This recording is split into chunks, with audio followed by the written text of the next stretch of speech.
صاحب ہمیں پورے دین سے آشنا کرتا ہے۔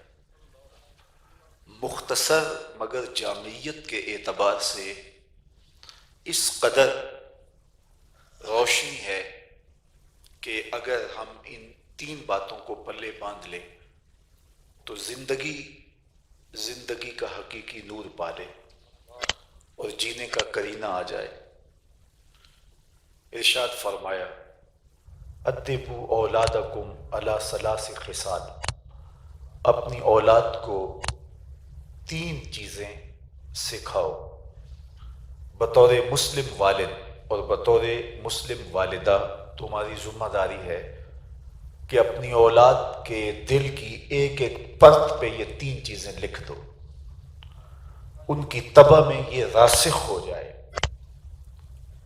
تم نے ان کو پالا پوسا جواں کیا، ان کی تعلیم و تعلم کی کفالت لی، ان کو پروان چڑھایا، ان کی غذائی ضروریات کو پورا کیا، ان کے لباس اور ان کے مکان کی فراہمی کا آپ ذریعہ بنے۔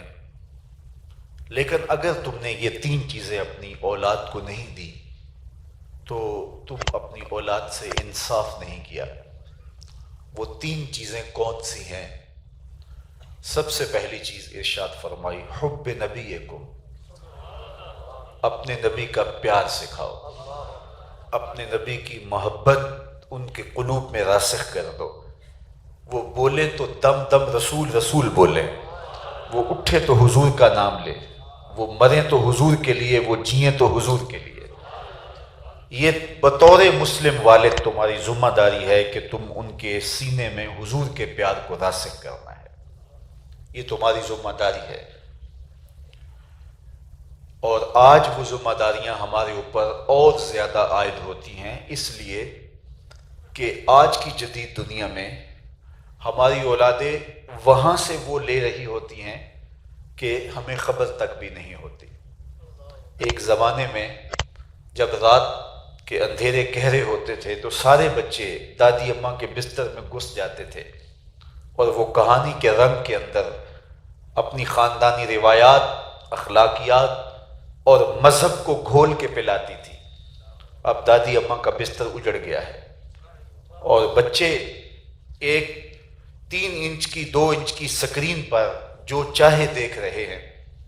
تو اب ماں باپ کی ذمہ داریاں فزوں تر ہیں کہ کہیں ان کی اولاد جہاں بھر کی معلومات تو حاصل کر لے، چرخ پہ اڑے، ہواؤں میں جھولے اور پانی کی تہ میں اترنے کے فن سے آشنا ہو جائے، کائنات کو مسخر کر لے، لیکن دل کی دنیا ویران رہے۔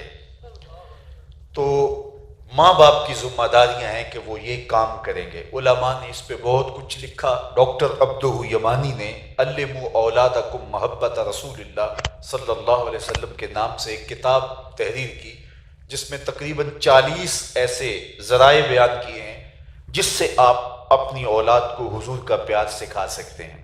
لیکن میں آج کی اس مختصر اور جامع محفل میں صرف 3 یا 4 طریقے آپ کے سامنے اختصار کے ساتھ رکھنے کی کوشش کروں گا، جن میں سے پہلے 3 طریقے نباز قوم، شاعر مشرق، نقاد مغرب، حکیم الامت، ترجمان حقیقت علامہ اقبال نے بیان کیے ہیں۔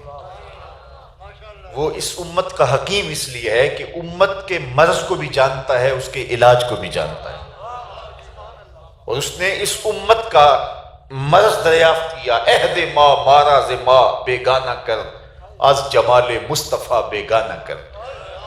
کہا کہ ہمارے عہد نے ہمارے ساتھ جو زیادتی کی، ان میں سے ایک زیادتی یہ ہے کہ اس نے ہمیں ہم سے بیگانہ کر دیا، اس لیے کہ حضور کے جمال سے بیگانہ کر دیا۔ اس لیے اقبال کہتا ہے کہ اگر تم چاہو کہ تمہاری اولادیں حضور سے پیار کریں اور ٹوٹ کے پیار کریں تو 3 کام کرنے ہوں گے۔ سب سے پہلا کام کہ اپنی اولاد کو کثرت کے ساتھ حضور پہ درود پڑھنا سکھاؤ، ان کے سینے میں حضور کا پیار پیدا ہوگا۔ درود حضور کی محبت کی نشأت کا سبب ہے، اور درود پاک کا سب سے بڑا فائدہ یہ ہے جو میرے اور آپ کے آقا و مولا نے ارشاد کیا کہ قیامت کے دن میرے سب سے قریب وہ ہوگا، میرے سب سے نیڑے وہ ہوگا جو میرے اوپر کثرت کے ساتھ درود پڑھنے والا ہوگا۔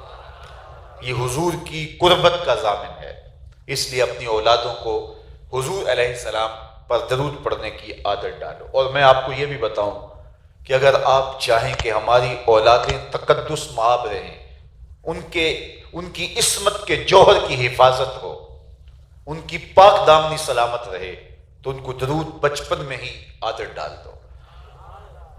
طبیعتوں میں تقدس پیدا کرتا ہے درود، یہ ان کی عفت کا ضامن ہوگا، پاک دامنی کا ضامن ہوگا۔ ویسے بھی درود پڑھنے والا بچہ اور درود نہ پڑھنے والا بچہ دونوں کے طبائع میں بھی فرق ہوتا ہے۔ آپ کے بچے اکھڑ ہیں، سخت مزاج ہیں، بات نہیں مانتے، تو اس کا علاج یہ ہے کہ ان کو درود کی تسبیح دیں، ان کی طبیعتوں میں لطافت آنا شروع ہو جائے گی۔ اور آج کی دنیا میں ہر بندہ پریشان ہے، جاؤں تو کدھر جاؤں، 72-73 آدمی ایک شخص کو کھینچ رہے ہیں، اور ہر شخص یہی کہتا ہے کہ میں ہی حق پہ ہوں، اور ہر شخص کی زبان پر قرآن و حدیث کی بولی ہے، تو بندہ کس کو فالو کرے، کس کا انکار کرے؟ وہ کبھی آپ نے لاری اڈے پہ دیکھا ہوگا کنڈکٹر جو سواری کا حال کرتے ہیں، ایک بڑھیا کا سامان وہ کھینچ لیتا ہے، دوسرا بچہ اٹھا کے لے جاتا ہے، اور تیسرا بڑھیا کو اپنی بس کی جانب لے کے جا رہا ہوتا ہے، تو سامان اس کا ادھر جا رہا ہے، بچہ کھینچ کے ادھر لے جا رہے ہیں، اور ایک کنڈکٹر اسے کھینچ رہا ہے، تو وہ غصے میں آ جاتی ہے کہ بھائی ایسا کتے بھی نہیں جانا، حالانکہ کہیں تو جانا ہوتا ہے اس نے، لیکن کوئی ادھر کھینچ رہا ہے، کوئی ادھر کھینچ رہا ہے، کوئی ادھر کھینچ رہا ہے، تو وہ کہتی ہے کہ میں کہیں بھی نہیں جانا۔ تو آج 73-72 گروہ ایک شخص کو کھینچ رہے ہیں، تو لوگ اکتا کہتے ہیں ہم گھر ہی پڑھ لیں گے، ہم گھر ہی نماز پڑھ لیں گے۔ تو بندہ جائے تو کدھر جائے، علاج آخر کیا ہے؟ تو آؤ یہ مسئلہ بھی درود سے حل کر لیں۔ اللہ اکبر۔ حضرت امام زین العابدین رضی اللہ تعالی عنہ سے کسی نے پوچھا، حضرت جب کثرت سے ترک اور فرق ہو جائیں گے تو حق کہاں ہوگا؟ ہر شخص تو دلیل دے رہا ہوگا، تو کہا کہ جو اہل سنہ ہوں گے وہی اہل حق ہوں گے۔ سائل بڑا دور اندیش تھا، اس نے دوسری بات کی، اگر بہت سارے لوگ اسی ٹائٹل کے ساتھ موجود ہوں تو اس میں اصلی کی پہچان کیا ہوگی؟ تو سنو امام زین العابدین نے کیا جواب دیا، فرمانے لگے من علامات اہل سنہ کثرت الصلاۃ علی رسول اللہ، نشانی تمہیں میں بتا دیتا ہوں، کثرت کے ساتھ حضور پہ درود پڑھنے والے ہوں گے۔ اب کوئی ہمیں دھڑلے سے درودیہ ہونے کا تانا دے، یہ ہمارے لیے تمغہ امتیاز ہے، یہ ہمارے لیے باعث افتخار ہے۔ تو کثرت سے درود پڑھنے سے حق کی راہیں ملتی ہیں، کثرت سے درود پڑھنے سے طبیعتوں میں تقدس پیدا ہوتا ہے، کثرت سے درود پڑھنے سے جو ہے وہ ذہنی استعداد بڑھتی ہے، حضور علیہ السلام کی قربت نصیب ہوتی ہے، اور اللہ تعالیٰ کی رحمات کا نزول ہوتا ہے۔ ایک مرتبہ درود پڑھنے سے اللہ کی 10 رحمتیں نازل ہوتی ہیں۔ اللہ اکبر۔ تو اقبال کہتے ہیں اگر آپ چاہیں کہ آپ کی اولاد حضور سے پیار کرے تو ان کو کثرت کے ساتھ حضور پہ درود پڑھنے کی ترغیب دیں۔ دوسری بات کہ انسانی فطرت ہے کہ انسان حسن کو پسند کرتا ہے، یہ انسان کی طبع میں ہے، حسن کہیں بھی ہو انسان کا دل آ ہی جاتا ہے، حسن کی طرف انسان لڑک ہی جاتا ہے، وہ قد رانا میں ہو، وہ زلف دراز میں ہو، وہ لب لالی میں ہو، وہ خوبصورت رخساروں میں ہو، وہ دھنک کی شوخیوں میں ہو، اور وہ کوس قضا کی رنگینیوں میں ہو، بلبل کے لہجے میں ہو، یا کوئل کی دل آویز صدا میں ہو، وہ بوڑھے کے بالوں کی سفیدی میں ہو یا معصوم بچے کی مسکراہٹ میں۔ حسن جہاں بھی ہوگا دلکش ہوگا۔ اقبال کہتے ہیں جب طے شدہ ہے کہ حسن دل کھینچتا ہے اور انسان کی طبع مائل ہوتی ہے حسن کی طرف، تو پھر آؤ نا اس کو اس چوکھٹ پہ لے چلو جہاں حسن بھی پانی بھرتا ہے اور عشق بھی غلامی کرتا ہے، اس دہلیز پہ لے چلو، اس چوکھٹ پہ لے چلو۔ وہ حسن مکھ چند بدر شاہ شانی ہے، متھے چمک دی لاٹ نورانی، کالی زلف تے اک مستانی ہے، مخمور رکھی ہن مد بھریاں۔ اور میرے امام بولے بلبل نے گل ان کو کہا. بلبل کی منتہائی پرواز تو یہی ہے کسی کو پھول کہہ دے، وہ تو پھول سے آگے دیکھ بھی نہیں سکتی، اس نے بھی گل کہہ دیا. بلبل نے گل ان کو کہا، قمری نے سروے جاں فضا. حیرت نے جھنجھلا کر کہا یہ بھی نہیں وہ بھی نہیں. خورشید تھا کس زور پر، کیا بڑھ کے چمکا تھا کمر. بے پردہ جب وہ رخ ہوا، یہ بھی نہیں وہ بھی نہیں. تو کہا کہ انسانی طبع میں یہ چیز رکھی گئی ہے کہ وہ حسن کی طرف مائل ہوتا ہے. تو پھر اس کو شہنشاہ حسینہ کی چوکھٹ پہ لے آؤ، حضور کے شمائل کا ذکر سناؤ، حضور علیہ السلام کے مبارک حسن کا تذکرہ اس کے سامنے رکھو، تو پھر اس کے سینے میں حضور علیہ السلام کا پیار پیدا ہوگا. تیسری بات، کسی شخص کی سیرت کسی کو متاثر کرتی ہے.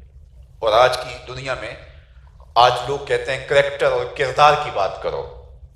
تو اگر انسانی زندگی کسی کے کردار سے متاثر ہوتی ہے تو کائنات کے اندر کوئی ایسا کردار ہے ہی نہیں جیسا کردار میرے اور آپ کے آقا و مولا کا ہے.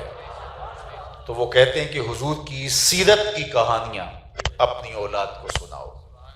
اس کا لازمی نتیجہ یہ ہوگا کہ ان کے سینے میں حضور کا پیار پیدا ہوگا. وہ سیرت جس کے بارے میں ام المومنین سیدہ عائشہ سلام اللہ علیہا فرماتی ہیں کان خلقہ القرآن. ان کی سیرت کے جب رنگ دیکھنے ہیں تو قرآن کھول کے بیٹھ جاؤ. قرآن حضور کی سیرت کو بیان کرتا ہے، اور جو قرآن نے کہا ہے حضور کی سیرت کو دیکھنا ہے تو عملی شکل کے اندر آپ کو حضور علیہ السلام کی سیرت دکھائی دے گی.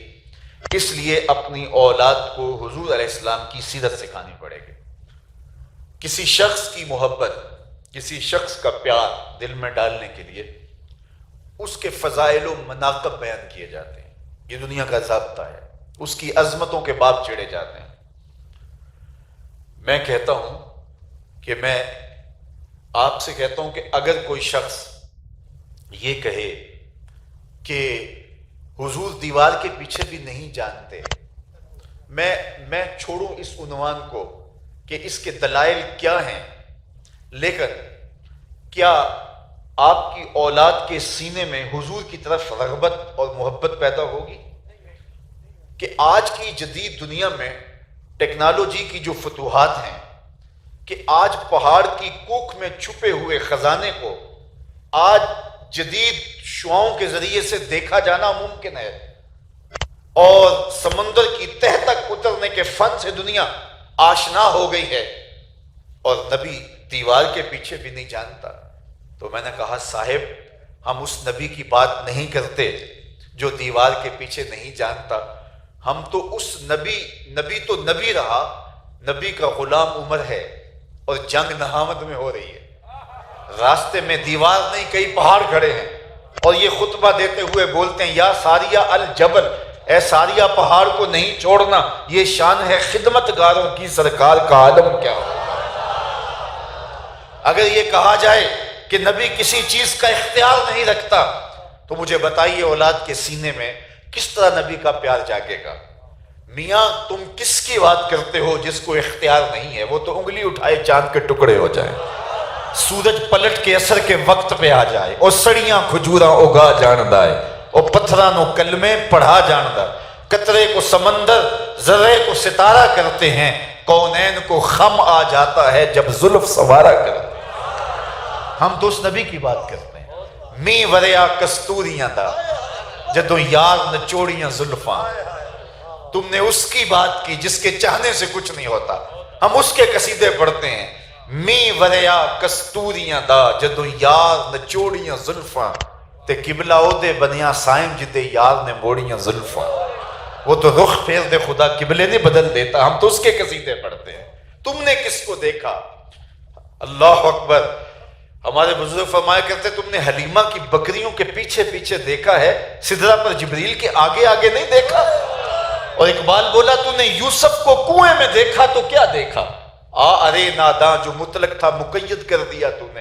تو ابھی تک کنویں میں ڈھونڈ رہا ہے، وہ مصر کے تخت کا مالک بھی بنا ہوا ہے، تو ابھی تک کنویں میں تلاش کر رہا ہے. میاں تم اس کی بات کرتے ہو جس کے اختیار میں کچھ نہیں. ہم اس کے قصیدے پڑھتے ہیں جو انگلی اٹھائے چاند کے ٹکڑے ہو جائیں. آج کی جدید دنیا میں یہ نظم دریافت ہو گیا ہے کہ آپ میزائل داغ چکے ہیں، آپ فائر کر چکے ہیں، اور کہتے ہیں کمان سے نکلا تیر واپس نہیں آتا، لیکن آج کی ٹیکنالوجی کی یہ کرشمہ سازی بھی دیکھنے کو ملی کہ وہ یہاں بیٹھ کے اپنے ہدف کو تبدیل کر سکتا ہے. ہدف کو مس کرنا چاہے تو وہ یہاں سے بٹن دبا کے اس کو مس بھی کر سکتا ہے. یا وہ فائر کر چکا ہے، میزائل داغ چکا ہے، واپس بلانا چاہے، اس کا ہدف تبدیل کرنا چاہے، اس کا ہدف ختم کرنا چاہے تو اس کو وہاں بیٹھے اختیار حاصل ہے. یہ آج کی جدید ٹیکنالوجی کی فتوحات ہیں. آؤ حضور کی چوکھٹ پہ دستک دیتے. حضرت عبداللہ ابن عباس رضی اللہ تعالیٰ عنہ فرماتے ہیں ایک اعرابی آیا اور عرض کی حضور میں تو آپ کو اللہ کا نبی تب مانوں گا یہ کھجور کا پکا ہوا خوشہ آپ کی نبوت کی گواہی دے. اس نے کہا اگر ایسا ہو جائے تو، حضور نے فرمایا اگر ایسا ہو جائے تو مان لے گا. اس نے کہا انکار کی گنجائش کب رہے گی؟ تو حضور نے اشارہ کیا، وہ خوشہ ٹوٹ کے قدموں میں آ گیا. اب ماننے کے بغیر چارہ نہیں تھا، اس نے کلمہ پڑھ لیا. اب کھجور کا ٹوٹا ہوا خوشہ اس کو عطا کر دیتے کہ لے جاؤ اور جا کے بانٹ دو اور دنیا کو بتاؤ، یا صحابہ کو بانٹ دیتے. وہ ساری زندگی ناز کرتے، فخر کرتے ہم نے معجزے سے توڑی ہوئی کھجوریں کھائی ہیں. لیکن حضور جانتے تھے قرب قیامت میں جو ہے وہ نکلی ہوئی کمانوں سے نکلے ہوئے تیروں کے رخ موڑے جائیں گے اور نکلے ہوئے میزائلوں کے ہدف تبدیل کیے جائیں گے. حضور نے اس خوشے کو صحابہ میں تقسیم نہیں کیا، اسے بھی نہیں دیا. اس سے مخاطب ہوتے ہوئے کہا تمہیں جس کام کے لیے بلایا تھا وہ ہو گیا، واپس جا کے جڑ بھی جا. صرف توڑنا ہی نہیں جانتے، جوڑنا بھی جانتے. تو اپنی اولاد کو جب حضور کے کمالات سے سناؤ گے تو ان کے سینے میں حضور کا پیار پیدا ہوگا، حضور کی محبت پیدا ہوگی. تو یہ 3-4 کام کرنے سے ان کے سینے میں حضور کا پیار پیدا ہوگا. ان کو حضور علیہ السلام کی سیرت سکھاؤ، اپنی اولاد کو حضور کے حسن کے تذکرے سناؤ، اپنی اولاد کو حضور کے فضائل و مناقب سناؤ، اور اپنی اولاد کو کثرت سے حضور پر درود پڑھنا سکھاؤ. دوسری بات فرمایا کہ اپنی اولاد کو جو دوسری بات تمہارے ذمے ہے اور تم نے سکھانی ہے، تمہاری مذہبی ذمہ داری ہے، یہ اختیاری نہیں ہے کہ چاہے تو کر لو چاہے نہ کرو. کہا دوسرا کام بھی تمہارے ذمے ہے، اور وہ کیا ہے؟ وحب اہل بیت، رسول اللہ صلی اللہ علیہ وسلم کے اہل بیت کا پیار بھی تم نے اپنی اولاد کو سکھانا ہے. یہ تمہاری ذمہ داریوں میں شامل ہے. کہیں ایسا نہ ہو کہ تمہاری اولاد کے سینے اہل بیت کے دل سے خالی رہ جائیں اور اہل بیت کا نام آئے اور ان کا دل تڑپے نہ، اور ان کو ٹھنڈ نہ پڑے، ان کو تسکین نہ پہنچے جب اہل بیت کا نام آئے، ان کا ذکر آئے. کہا یہ تمہاری ذمہ داری ہے کہ تم نے میرے اہل بیت کا پیار ان کو سکھانا ہے. یہ ذمہ داری ہے، تمہارے ذمہ فریضہ ہے بطور مسلم والد. یہ فریضہ تم سے رہ نہ جائے کہ تم اپنی اولاد کو حضور علیہ السلام کا پیار سکھاؤ. بلکہ ایک موقع پہ ارشاد فرمایا احب اللہ لما یرزقکم من نعمہ، اللہ سے پیار کرو وہ تمہیں نعمتیں عطا کرتا ہے. اور پھر فرمایا وَأَحِبُّونِ لِحُبِّ اللَّهِ، مجھ سے پیار کرو کہ میں تمہارے رب کا بھی محبوب ہوں. اللہ اکبر. اعلیٰ حضرت بولے جس کا حسن اللہ کو بھی بھا گیا، ایسے پیارے سے محبت کیجئے. یعنی حضور وہ ہیں جو خدا کے بھی محبوب ہیں. اعظم چشتی نے تو یہاں قلم توڑ دیا نا، اپنا معیار زمانے سے جدا رکھتے ہیں. ہم تو محبوب بھی محبوب خدا رکھتے ہیں. کوئی گلیوں میں آوارہ گھومنے والا شخص ہمارا محبوب تھوڑا ہی ہے کہ اس کا نام بھی چھپاتے پھریں شرم سے. ہمارا تو محبوب وہ ہے جو خدا کا بھی محبوب ہے. اللہ اکبر. احبونی لحب اللہ، میرے سے پیار کرو کہ میں تمہارے رب کا بھی محبوب ہوں. اور تیسری بات ارشاد فرمائی وَأَحِبُّ أَهْلَ بَيْتِ لِحُبِّي، اور میرے اہل بیت سے میری وجہ سے پیار کرو. وہ نیک ہیں، وہ صالح ہیں، وہ عالم ہیں، وہ سید السادات ہیں، وہ دین کی خدمات کا بہت بڑا اثاثہ رکھتے ہیں. یہ تو کوئی شخص بھی عالم ہو تو آپ کسی تعظیم کریں گے، کوئی شخص بھی جو ہے وہ دینی خدمات میں اس نے اپنا وقت گزارا ہو تو آپ اس کی تعظیم کریں گے. وہ تو آپ کریں گے ہی کریں گے، یہ تو اضافی چیزیں ہیں. کہا کہ میری وجہ سے اس کا پیار کرو، میری وجہ سے اس کے ساتھ محبت کرو. وہ مزدوری بھی کرتا ہو، اس کے ہاتھ میں چھالے پڑے ہوں، اور دوسری گلی کا کوئی شخص جانتا بھی نہ ہو اسے، لیکن نسب رسول اللہ کا ہو. تمہارے اوپر لازم ہے کہ اس کی جو ہے تعظیم کرو، اس لیے کہ تم اس کی تعظیم حضور کی محبت کی وجہ سے کر رہے ہو. حضور کی نسبت کی وجہ سے کر رہے ہو. حضور علیہ السلام کا نسب، یار یہ تو حضور کا نسب ہے. محبت تو محبوب کی گلی کے کتوں کا بھی ادب سکھاتی ہے. پائے سگ بوسیدہ مجنو خلق گفتہ اینچے سود، گفت این سگ گاہے گاہے کوئے لیلا رفتہ بود. رومی کہتے ہیں کسی نے مجنو کو دیکھا کتے کے پاؤں چوم رہے، تو روک کے کہا عجیب کہانی ہے، انسان ہو کے کتے کے پاؤں چوم رہے ہو؟ کہا تم نہیں جانتے، یہ کتا کبھی کبھی یار کے کوچے سے گزرتا ہے.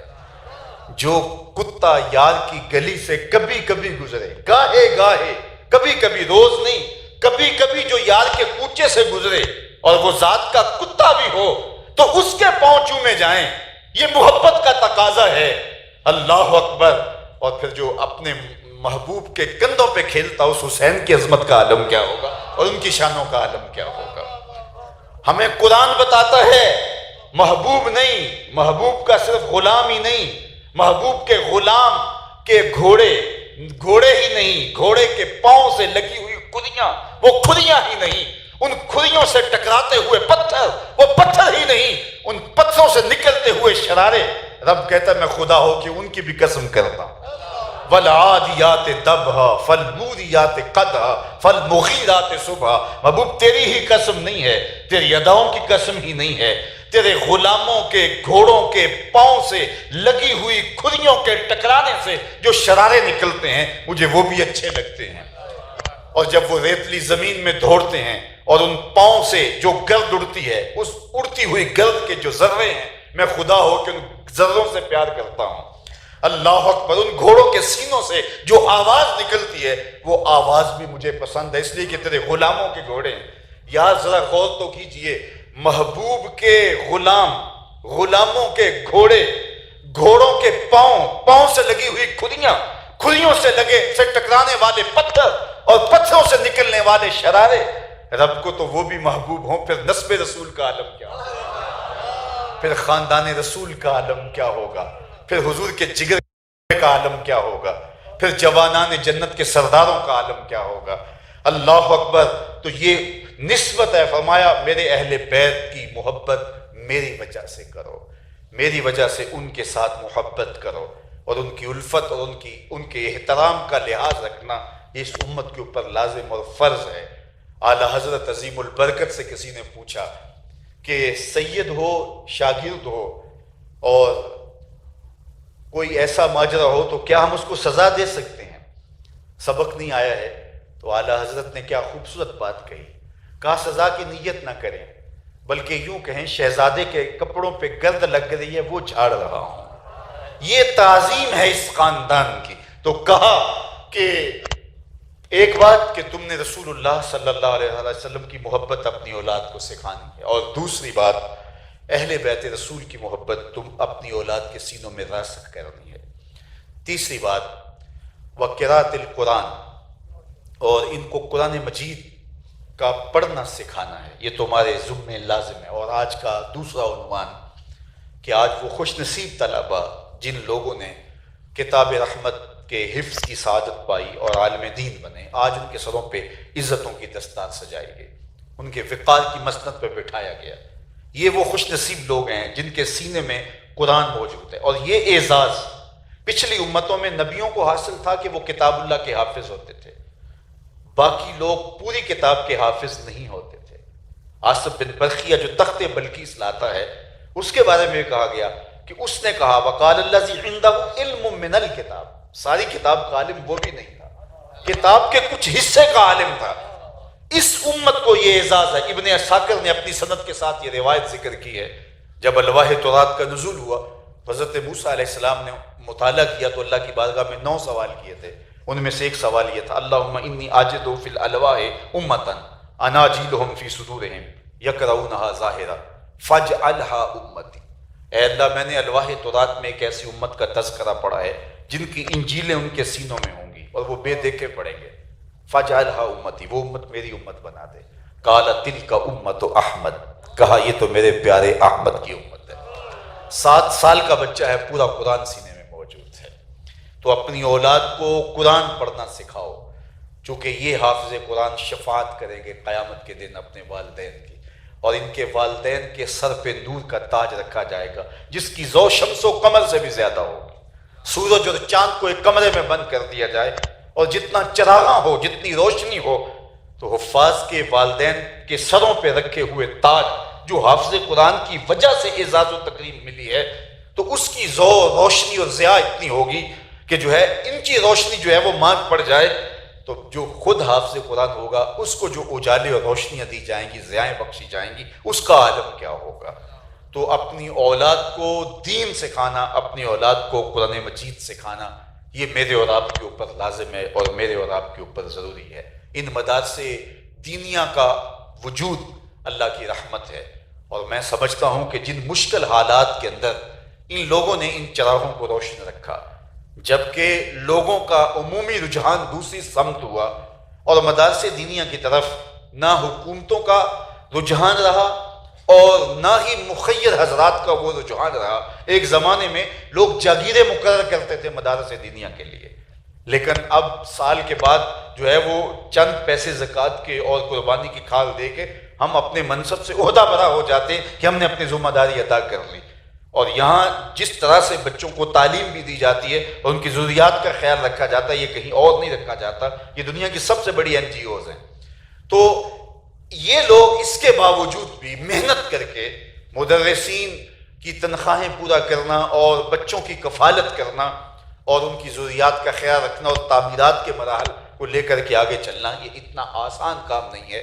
لیکن اس کے باوجود مشکل حالات کے باوجود ان لوگوں نے یہ چراغ روشن رکھے، ان کو بجھنے نہ دیا. بالخصوص لارڈ میکالے کے نصاب تعلیم مرتب کرنے کے بعد جب مدارس اجاڑ دیے گئے اور کوئی کہتا نہیں تھا کہ اب بھی دین کی یہ شمع روشن رہیں گی، لیکن یہ علماء ہی تھے کہ جنہوں نے برگد کے درخت کے نیچے بیٹھ کر بھی دین کی درسگاہوں کو قائم رکھا. اللہ اکبر. اور یہ طلباء جو دینی علوم حاصل کرتے ہیں اور دین سیکھتے ہیں اور کتاب اللہ کو حاصل کرتے ہیں اور اس کی تعلیمات اور اس کے حفظ اور اس کے مطالب و معانی اور اس کے جو ہے وہ مقتضا حاصل کرتے ہیں، یہ خوش نصیب لوگ ہیں، اللہ رسول کے پیارے ہیں، اور اللہ رسول کی محبتیں اور اللہ رسول کا پیار ان کا مقصوم ہے. اس لیے کہ یہ اس دور کے اندر جبکہ ظاہری چکا چوند کے اندر لوگوں کا روح سخن اور ہے، اور آج کی دنیا کے اندر جو ہے وہ اپنی اولادوں کو لوگ کسی اور سمت لے کے جانا چاہتے ہیں، لیکن یہ اپنے آپ کو علم دین کے لیے وقف کرتے ہیں. دنیاوی اعتبار سے کوئی چمکدار مستقبل بھی نہ ہو، لیکن پھر بھی یہ اپنے آپ کو دین کے لیے وقف کرتے ہیں. تو یہ اپنے آپ کو خوش نصیب سمجھیں کہ اللہ تعالیٰ جل شانہ نے ان کو یہ اعزاز عطا کر دیا، ان کے ذہن کے اندر یہ چیز ڈال دی. اس دنیا کے اندر سب سے بہتر کون ہے؟ یہ میرے اور آپ کے آقا و مولا نے جو معیار مقرر کیا. ہر دور کے اپنے معیار ہوتے ہیں. کسی زمانے میں سب سے بہتر، افضل، اشرف وہ سمجھا جاتا تھا جس کی اولاد زیادہ ہوتی تھی، اس لیے عرب 100 شادی کرتے تھے. پھر ایک زمانہ آیا کہ جس کے پاس قوت نافذہ آ گئی اس کو افضل اور اشرف سمجھا جانے لگا. اور آج کی تاریخ میں، آج کی جو ہے وہ دنیا میں، جس کے پاس دولت زیادہ ہے اس کو افضل اور اشرف سمجھا جاتا ہے، چاہے اس کے پاس کوئی اور صلاحیت نہ ہو. وہ کسی نے کہا تھا کہ فصاحت و صحبان و خط و ابن مقلا و زہد و ابن ادہمی اذ اجتمعت فی المرء والمرء مودم فلیس لہ قدر بمقدار درہمی. کہ ابن مقلا کا خط ہو اور ابن ادہم کا زہد ہو اور جو ہے صحبان کی فصاحت و بلاغت ہو، اور یہ ساری چیزیں ایک وجود میں جمع ہو جائیں، لیکن اس بندے کے پاس پیسے نہ ہوں تو اس کا کوئی مول نہیں ہے. وہ ساغر نے کہا تھا نا، میری غربت نے اڑایا میرے فن کا مذاق، تیری دولت نے تیرے عیب چھپا رکھے. وہ کالی میں پڑھ رہا تھا کہ غریب کی بیماری ہو تو اسے کھرک کہا جاتا ہے اور امیر کی ہو تو اسے الرجی کہا جاتا ہے. تو آج غریب اور امیر کا یہ فرق اور یہ کہانیاں تو، لیکن یہ دنیا کے معیار ہیں. کسی زمانے میں یہ معیار کہ جس کے پاس بچے زیادہ ہیں، اولاد زیادہ ہے، کیونکہ جس کی لاٹھی اس کی بھینس کا قانون تھا، وہ اشرف. جس کے پاس اقتدار زیادہ ہے وہ اشرف، جس کے پاس منصب ہے وہ افضل، اور جس کے پاس دولت کے انبار ہیں وہ اشرف اور معزز شہر. لیکن میرے اور آپ کے آقا و مولا نے ایک معیار دیا، اور وہی حقیقی معیار ہے، اور وہ کہ خیرکم من تعلم القرآن وعلمہ. تم میں سے افضل کون ہے، تم میں سے اشرف کون ہے؟ جس نے قرآن سیکھا اور اوروں کو سکھایا۔ تو کتاب رحمت کو سیکھنے والے خوش نصیب لوگ ہیں۔ حضور علیہ الصلوۃ والسلام نے دن کی تنہائیوں میں، دن کے اجالوں میں اور رات کی تنہائیوں میں اس کتاب کو پڑھتے رہنے کی تلقین کرتے ہوئے ارشاد فرمایا کہ قرآن پڑھا کرو اور قرآن پڑھتے ہوئے رویا کرو۔ فَإِن لَمْ تَبْكُوا فَتَبَاكُوا، بلکہ فرمایا کہ رونا نہ آئے تو رونے کی کوشش کیا کرو۔ حضرت داتا گنج بخش علی حجویری بولے، کسی مرید سے جب یہ بات کہی، حضور کا فرمان سنایا، تو اس نے کہا حضرت اگر رونے کی کوشش کریں پھر بھی رونا نہ آئے، فرمایا پھر مقدر پہ رویا کرو۔ اتنے سنگ دل ہو گئے ہو کہ تمہاری آنکھیں آنسوؤں کا خراج نہیں دیتی۔ تو حضور علیہ الصلوۃ والسلام نے یہ بھی ارشاد فرمایا کہ تمہارا رب سے ہم کلام ہونے کو جی چاہے تو قرآن کھول کے بیٹھ جایا کرو۔ یہ رب سے باتیں کرنا ہے، یہ رب سے ہم کلام ہونا ہے۔ حضرت سہل بن عبداللہ تستری کسی جنگل میں رہتے تھے، لوگ انہیں ملنے گئے تو واپس پلٹتے ہوئے کسی نے کہا حضرت اس جنگل میں رہتے ہو، آؤ نا شہر میں، تمہارے مزاج کے لوگ مل جائیں گے۔ تو کہا یہاں تنہائی کیسے کاٹتے ہو؟ کہا تمہیں کس نے کہا میں تنہا رہتا ہوں؟ کہا کسی نے کیا کہنا تھا، ہم خود دیکھ رہے ہیں۔ کہا تم نے غلط دیکھا، میں تنہا نہیں ہوں۔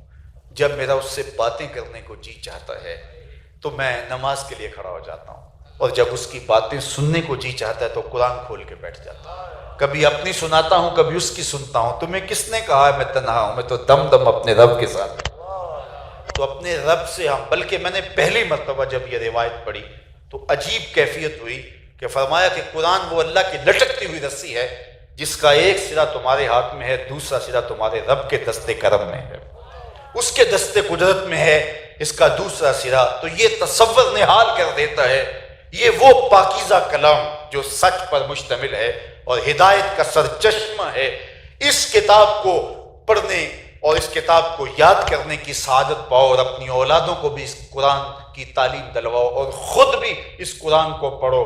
اگرچہ بڑھاپا ہو گیا، اب عمر کے حصے میں پہنچ گئے، حضور نے فرمایا جو قرآن پڑھتا ہے اور پڑھتے ہوئے اٹکتا ہے اللہ اس کو دوہرا ثواب عطا کر دیتا ہے۔ بڑھاپے کی وجہ سے، عمر کے زیادہ ہونے کی وجہ سے، بلکہ ایک زمانے میں سیارہ ڈائجسٹ میں ایک واقعہ چھپا تھا کہ تقسیم ہند سے قبل ایک قبرستان میں قبر کھودتے کھودتے ساتھ والی قبر کھل گئی۔ تو جب قبر کھل گئی تو ایک اینٹ گر گئی، تو لوگوں نے دیکھا کہ خوشبو کے حلے اندر سے آ رہے ہیں۔ شوق اور تجسس زیادہ بڑھ گیا۔ ایک قبر گر گئی تھی، دوسری ایک اینٹ گری تھی، دوسری اینٹ خود نکال لی، اور دیکھا کہ صاحب قبر کا کفن بھی میلا نہیں ہوا۔ شوق کی مزید چنگاریاں روشن ہوئی تو ایک اینٹ اور اٹھائی تو دیکھا تازہ گلاب ہے جو پھولوں سے بھرا ہوا ہے، تازہ ٹہنی ہے گلاب کی جو پھولوں سے بھری ہے، اور قبر منور بھی ہے اور خوشبودار اور مشک بار بھی ہے۔ خیر قبر بند کر دی، اور قبر کے نشان پر صاحب قبر کا گھر ڈھونڈنے نکلے۔ دیکھیے تو صحیح کہ یہ کون سا اعزاز ہے جو اس نے پایا ہے، کون سی نیکی کرتا تھا تاکہ ہم بھی وہ نیکی کر کے یہ اعزاز پائیں۔ خیر ڈھونڈتے ڈھونڈتے گھر مل ہی گیا، اور اس کی بیوہ ابھی موجود تھی جو بہت بوڑھی ہو چکی تھی۔ کہا کہ تیرے شوہر کی قبر یوں ملی، اور یوں خوشبوؤں کے حلے قبر سے آ رہے تھے، اور اس کا کفن بھی میلا نہیں ہوا۔ تو ہم پوچھنا چاہتے ہیں کہ تیرے شوہر کا عمل کیا تھا تاکہ ہم بھی وہ عمل کریں اور ہماری قبر بھی روشن ہو۔ تو اس نے اپنے ذہن پہ زور دیتے ہوئے کہا کہ میرا شوہر تو ایک سادہ سا ان پڑھ شخص تھا، کوئی ایسا عمل نہیں ہے جو مجھے یاد ہو۔ ہاں ایک بات مجھے یاد ہے، اور وہ یہ کہ میرا شوہر قرآن نہیں پڑھا ہوا تھا، اور اسے شوق پیدا ہو گیا قرآن کی تلاوت کا، لیکن عمر کے اس حصے میں جو ہے وہ پڑھ نہیں سکتا تھا۔ جب صبح نماز پڑھنے جاتا اور لوگ بعد میں قرآن کھول کے بیٹھ جاتے تو وہ اشک بار ہو جاتا، کاش کہ میں بھی قرآن پڑھا ہوتا اور میں قرآن مجید کی تلاوت کرتا۔ اللہ اکبر۔ وہ بوجھل قدموں سے واپس گھر آتا اور طاق پہ رکھے ہوئے قرآن مجید کے نسخے کو اٹھاتا اور کھولتا، اور ایک ایک سطر پہ انگلی رکھتا، اور اشک بہہ رہے ہوتے، اور ساتھ کہتا مالک مجھے نہیں پتا یہ کیا لکھا ہے، لیکن جو لکھا ہے سچ لکھا ہے۔ پھر دوسری سطر پہ انگلی رکھتا، کہتا مالک مجھے یہ بھی نہیں پتا کہ یہ کیا لکھا ہے، یہ بھی حق لکھا ہے، اور یوں انگلیاں پھیرتا چلا جاتا اور یہی کہتا مالک یہ بھی سچ ہے، یہ بھی حق ہے، یہ بھی سچ ہے، یہ بھی تیرا کلام ہے، یہ بھی تیرا کلام ہے۔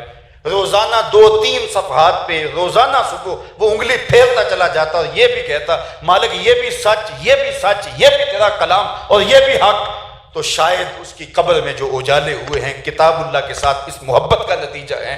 یار جس کو قرآن پڑھنا نہیں آتا قرآن سے محبت کرتا ہے اس کی قبر میں تو چراغاں ہوتا ہے. جس نے ساری زندگی قرآن کے نام لگا دی اس کی قبر میں کتنی روشنیاں. یہ بچے جب حفظ کرتے ہیں, چونکہ میں بھی اسی شعبے سے وابستہ ہوں, تو کبھی رات کے پچھلے پہر جانا ہوتا ہے, تو میں جب جاتا ہوں مسجد میں تو دیکھتا ہوں کہ کہیں سے قرآن پڑھنے کی آواز آ رہی ہوتی ہے. تو اندھیرا ہے اور چراغ گل ہیں, تو میں جو ہے دیکھتا ہوں یہ کون اس وقت اندھیرے میں بیٹھ کے پڑھ رہا تھا. میں دیکھتا ہوں جو ہے وہ جو بتی جلا کے, تو کوئی بچہ سویا ہوا قرآن پڑھ رہا ہوتا ہے. بعض کا بچوں کو عادت ہوتی ہے نا کہ وہ سوئے ہوئے بول رہے ہوتے ہیں, تو سارا دن مشق کرتے, سارا دن سب کی یاد کرتے, سبق یاد کرتے, منزل یاد کرتے, تو بعض بچے سوئے ہوئے قرآن پڑھ رہے ہوتے ہیں. پھر رشک آتا ہے, او خوش نصیبو کہ تم سوئے ہوئے خوابوں میں بھی قرآن پڑھ رہے ہو. تو فرمایا اپنی اولاد کو قرآن پڑھنا سکھاؤ. یہ 3 چیزیں اپنی اولاد کو سکھانا تمہارے ذمے ہے. سب سے پہلی چیز, تمہاری اولادیں محبت رسول سے خالی نہ رہ جائیں. دوسری باتیں, تمہاری اولادیں اہل بیت کی محبت سے خالی نہ رہ جائیں. اور تیسری بات, تمہاری اولادیں قرآن مجید سے محروم نہ رہ جائیں. اپنے بچوں کو ڈاکٹر بناؤ, انجینئر بناؤ, اچھا بزنس مین بناؤ, وہ چرخ پہ جھولیں, ہواؤں میں اڑیں, وہ عزتوں کی مسندوں پہ بیٹھیں, یہ ساری عزتیں انہیں نصیب ہوں اور تمہیں مبارک ہو. لیکن اگر ان کے دل میں قرآن نہیں ہے تو وہ اجڑے ہوئے گھر کی مانند ہے. اور اگر ان کے سینے میں حب اہل بیت نہیں ہے اور ان کے سینے میں محبت رسول کا چراغا نہیں ہے تو پھر ان کے سینے خالی ہیں. وہ منصب, وہ عزتیں کچھ نہیں ہیں, ورنہ ان عزتوں کو 4 چاند لگ جائیں گے.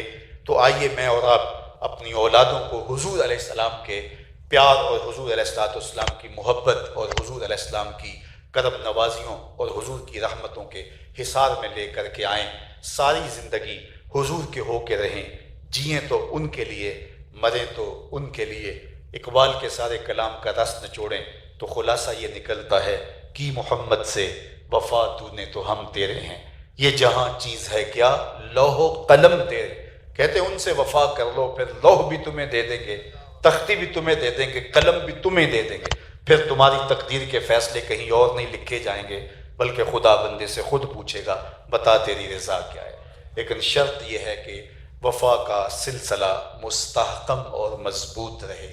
اللہ اس درسگاہ کو قیامت تک سلامت رہے اور قبلہ استاذ المکرم کا پاکیزہ وجود دیر تک سلامت رہے, اور ہمارے سروں پہ یہ سایہ جو ہے گھنا سایہ, رحمتوں کا سایہ, محبتوں کا سایہ ذو فگن رہے, اور ان کی ضیابار اور پرنور باتیں ہماری زندگی میں چراغاں کرتی رہیں. وآخر دعوانا ان الحمدللہ رب العالمین. As I look to nature's beauty, dazzled am I, knowing everything calls on you, the Lord Most High.